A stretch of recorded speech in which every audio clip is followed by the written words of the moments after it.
Hi, my name is Benjamin Turner, Assistant Professor at Texas A&M University-Kingsville. And it's my pleasure to share with you a project uh, that myself and some graduate students completed as part of a graduate course here at A&M Kingsville. So I'd like to acknowledge Scott, John, and Mackenzie for the excellent work that they did. And just really excited to share our project about why do Western U.S. rangeland managers continue to struggle with reducing wild horse populations. Really quickly, a little bit about the history. I'm sure many in the audience will be aware um, of the wild horse population and its origins in the Western United States. The horse being introduced by the Spanish played a critical role in continental settlement as we settled North America.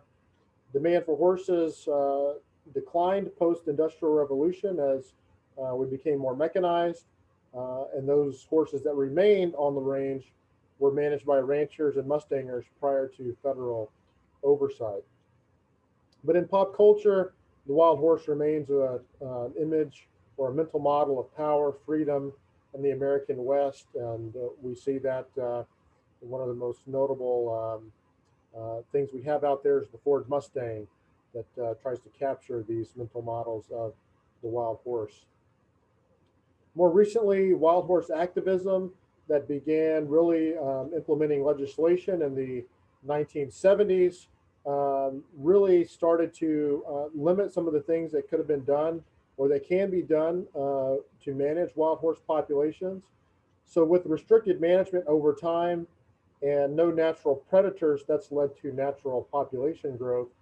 And that population growth has ramifications for rangeland health, biodiversity, wildlife populations, livestock operations, so on and so forth.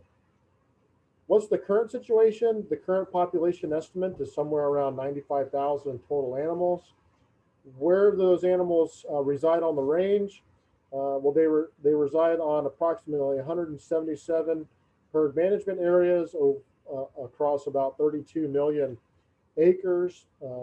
About 85% of that is managed by the Bureau of Land Management. And importantly, not just an ecological issue, but also an economic one, it costs BLM approximately $50,000 per year per head for all the costs that BLM incurs for the roundups, for the treatments, for the dry lot and pasture removal, so on and so forth. So it's a pretty steep cost to them as well. Ultimately, what is BLM's goal is to achieve a population below the appropriate management level, which is essentially where animal numbers would be consistent with the carrying capacity that supports ecological processes. This is an important graph I'd like to share with you, and I'd like to ask that you keep this image in your mind for a few slides later in this presentation. What this graph illustrates is the population estimate dating back about 50 years. And you can see from the 70s into the early 80s, there was rapid increase, the dark gray line there, rapid increase in the population estimate. And then as more concerted efforts to manage the population came into effect, the population did start to decline over a period of about 30 to 40 years, closer to that lighter gray line there, the appropriate management level. You can see the bar graph down below is the annual removals each year. But ultimately, with greater restrictions coming on about 10 years ago, you see what happens in the population.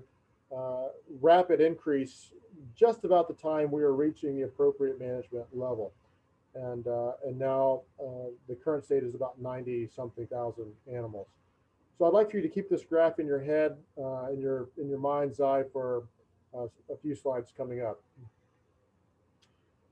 But to get to the question, before I show you the model, just to get at why that population management has become a struggle, was the public awareness and perception and wild horse activism that has shifted the social acceptability of herd management strategies. And ultimately that gets reflected in policy and what BLM is able to do to effectively combat the wild horse population.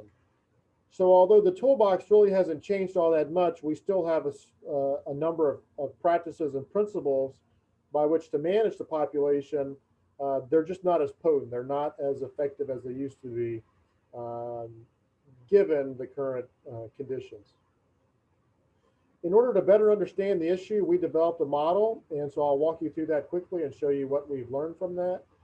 Essentially, we start with the wild horse population that reproduces offspring, and those offspring eventually mature into the mature population, and we call that vicious reinforcing growth, and that's what we see in the population right now. It's a vicious reinforcing cycle of population growth.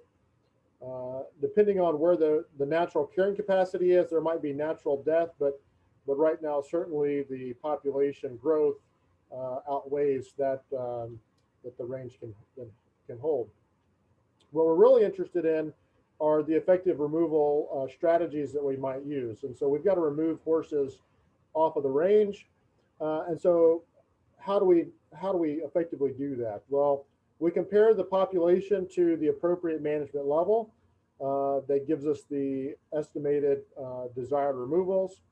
And initially, we might remove those animals through slaughter or harvest or euthanasia, and that removal would balance the population. But over time, that's been eliminated essentially. So we have to look for some other physical relocation removals rather than actual biological removal through harvest. And so the first option we might have is to relocate those animals to dry lot or pasture. And so we put those there. And as those animals move on to dry lot or pasture, those horses are removed from the range. And then finally, whatever's left that we still need to remove, we might try to move those on to eligibility for adoption. And so some amount of horses are adopted each year. Some are delisted for different reasons, but essentially as those horses are adopted, those horses are removed from the range, and that also balances the population.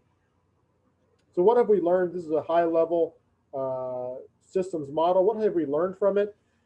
Well, in our baseline simulation, we assume that over time, the fraction of horses removed by harvest or essentially death removal has gone down until essentially is eliminated with some of the restrictions about a decade ago.